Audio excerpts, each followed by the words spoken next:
Ladies and gentleman, পাহাড়ি সুন্দরী বৌদি চৈতালির গাছের কমলা লেবুর রস দিয়ে দার্জিলিং এর সুস্বাদু চা পাতা দিয়ে বানাতে চলেছি কমলা লেবু চা।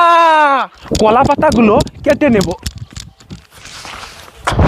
চৈতালি বৌদির গাছের রসা রসা কমলাগুলো ধুয়ে নেব। কমলাটাকে মিডিল বরাবর ফাল্টি করে নেব।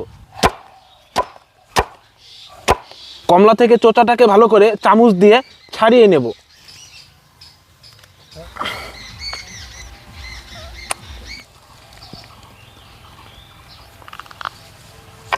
কয়েকটা কমলার আবার উপরে চোচাটা ভালো করে ছুলিয়ে নেব। জ্বলন্ত আগুনের উপরে কড়াইটা বসিয়ে দেব। পরিমাণ মতো জল। দুটো কমলা এখন খুলে খুলে জলের মধ্যে দিয়ে দেব। কমলা দেওয়া জলটাকে ভালো করে